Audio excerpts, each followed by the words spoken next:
तो फाइनली आज हुआ स्मैकडाउन के शो पे जॉन सीना और रोमन रेंस का फेस ऑफ और क्या प्रोमो बैटल थी इन दोनों ही सुपरस्टार्स की। आगे बात करेंगे इस वीडियो में। टाइटल चेंज भी देखने को मिला और कॉन्ट्रैक्ट साइनिंग का सेगमेंट भी हुआ और भी बहुत कुछ इस वीडियो में। बस आपको वीडियो को लास्ट तक ज़रूर देखना है और तो देर किस बात की वीडियो शुरू करते हैं। तो सबसे पहले हमें जॉन सीना शो को किक ऑफ करते हुए नज़र आते हैं और वो कहते हैं कि रोमन रेंस की आज मैं रिपोर्ट कार्ड खोलता हूँ आपके सामने और मैं इस रिपोर्ट कार्ड में रोमन को डी देता हूँ, यानी डिसअपॉइंटमेंट वाला डी। और सीना ये भी कहते हैं कि रोमन रेंस को एफ़ देना चाहूँगा समर स्लैम में, क्योंकि देयर इज़ नो वे कि रोमन रेंस मुझे बीट कर सके और क्राउड एग्री भी करती है।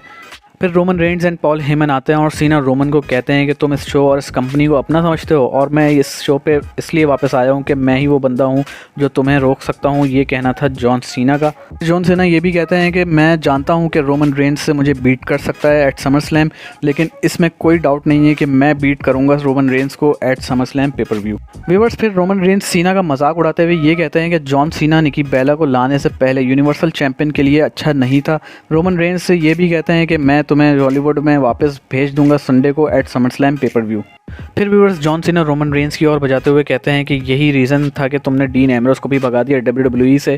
फिर सीना रोमन रेंस को ये भी कहते हैं कि मुझे बस एक चीज़ की ज़रूरत है और वो है 1 2 3, फिर तुम WWE हिस्ट्री के सबसे बड़े फेलियर होगे। और फिर व्यूअर्स, जॉन सीना अपनी लास्ट लाइन कह के इस प्रोमो बैटल को कट करते हैं और वो लाइन ये है कि no one can protect you at Summer Slam, the champ is gone 1 2 3।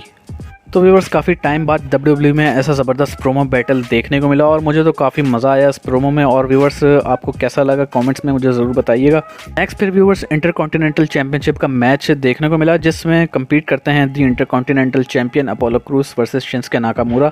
और व्यूअर्स, मैच शुरू होने से पहले ही रेफरी ने रिंग साइड से रिक बूग्स और कमांडर अजीज़ को बैन कर देते हैं ताकि ये एक fair and pure 1-on-1 match हो सके। और इस मैच में तो व्यूअर्स नाकामुरा काफ़ी ज़्यादा डिटरमाइंड थे इंटरकॉन्टिनेंटल टाइटल के लिए। और इस मैच के रिजल्ट की बात करें तो नाकामुरा अपना फिनिशर किंगशासा अपोलो क्रूज को लगा के चैंपियनशिप को अपने नाम कर लेते हैं और बन जाते हैं 2 टाइम इंटरकॉन्टिनेंटल चैंपियन। नेक्स्ट फिर हमें street profits versus alpha academy का मैच देखने को मिलता है और इस मैच में तो काफ़ी ज़्यादा ही पोटेंशियल नज़र आ रहा था स्ट्रीट प्रॉफिट्स की टीम में। और अगर रिजल्ट्स की बात करें तो इस मैच में दी स्ट्रीट प्रॉफिट्स की टीम विनर बनती है। व्यूअर्स, इन दोनों ही टीम्स की बात करें तो WWE काफ़ी ज़्यादा इंटरेस्टिंग फ्यूड बना रही है इन टीम्स की और आगे समर स्लैम पेपर व्यू में देखना इंटरेस्टिंग होगा कि WWE और किस तरह से इनकी बुकिंग करती है। नेक्स्ट फिर हमें सेथ रॉलिंस का सेगमेंट होता हुआ नज़र आता है। इस सेगमेंट में वी वांट एज के चैंट्स भी सुनने को मिलते हैं, लेकिन रॉलिंस यहाँ पे ये कहते हैं कि मेरे सोर्सेस ने मुझे बताया कि एज आज शो पे मौजूद नहीं है और मैं तो चाहता था कि एज हो मेरे सामने ताकि मैं उसके फेस पे लगाऊं एक पंच, क्योंकि लास्ट वीक उसने मेरे बारे में जो गलत बातें की हैं उसके लिए। रॉलिंस ये भी कहते हैं कि एज और WWE यूनिवर्स को मेरा थैंक यू करना चाहिए क्योंकि मैंने एज के करियर को एंड नहीं किया 2014 में। और रॉलिंस ये भी कहते हैं कि एज मेरे टाइटल शॉट के रास्ते में एक नहीं काफ़ी टाइम बाद आया है और समर स्लैम में मैं पीछे नहीं हटने वाला क्योंकि मैं लगाऊंगा एज को stomp in the match. Viewers, next फिर रे एंड डोमिनिक मिस्टेरियो का टैग टीम मैच होता है अगेंस्ट जिगलर एंड रूड। और इस मैच के रिजल्ट की बात करूं तो इस मैच में दी मिस्टेरियोस बनते हैं विनर्स। व्यूअर्स, नेक्स्ट हमें बैरन कॉर्बिन का सेगमेंट देखने को मिलता है और बैरन कॉर्बिन इस सेगमेंट में क्राउड से आस्क करते हैं $1000 के लिए और कॉर्बिन कहते हैं कि मेरे फ़ोन में क्रेडिट कार्ड स्कैनर की फैसिलिटी भी है जो मुझे कार्ड से पेमेंट करना चाहता है वो कर सकता है। फिर यहाँ पे आते हैं केविन ओवेंस और वो कॉर्बिन को कहते हैं कि तुम बहुत ही एम्बैरेसिंग लगते हो भीख मांगते हुए, वैसे भी कौन मांगता है इतनी बड़ी अमाउंट, वो भी भीख में।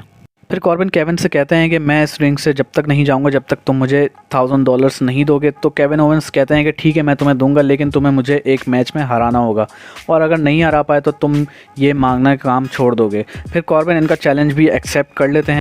फिर व्यूअर्स, दोनों का मैच स्टार्ट हो जाता है और इस मैच के शुरू होने से पहले ही कॉर्बिन को स्टनर लगा चुके होते हैं केविन ओवेंस। और व्यूअर्स, इस मैच में कॉर्बिन ने काफ़ी अच्छी परफॉर्मेंस भी दी अगर उनके लास्ट कुछ मैचेस से कंपेयर करें तो।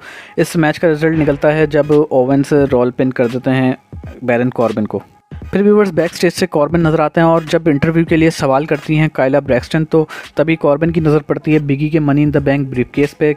तो कॉर्बिन उनका ब्रीफकेस उठा के भाग ही जाते हैं वहाँ से। अब आगे देखना ये इंटरेस्टिंग होगा कि बिगी किस तरह से अपने ब्रीफकेस को लेते हैं कॉर्बिन से। फिर व्यूअर्स, शो के मेन इवेंट पे हमें साशा बैंक और बियांका बेलेयर का कॉन्ट्रैक्ट साइनिंग का सेगमेंट देखने को मिलता है और इस सेगमेंट में साशा बैंक कॉन्ट्रैक्ट साइन करने से पहले विटनेसेस को बुलाती हैं और विटनेसेस भी कौन होते हैं व्यूअर्स, कार्मेला एंड जेलेना वेगा। फिर व्यूअर्स साशा बैंक और बियांका बेलेयर कॉन्ट्रैक्ट साइन करती हैं और फिर बियांका अटैक कर देती हैं साशा बैंक पे और कार्मेला और जेलेना वेगा पे, और फिर साशा बैंक काउंटर करके अपना सबमिशन मूव लगा देती हैं बियांका बेलेयर को। तो व्यूअर्स ये था आज का स्मैकडाउन का शो, और कमेंट करके मुझे ज़रूर बताइएगा कि कैसा लगा आपको आज का शो, और स्पेशली जॉन सीना और रोमन रेंस के प्रोमो बैटल के बारे में मुझे कमेंट में ज़रूर बताइएगा। सो व्यूअर्स ये थी आज की वीडियो। आई होप आपको वीडियो अच्छी लगी होगी, and if you like so don't forget to like, share and subscribe. So see you guys in my next video. Till then good bye.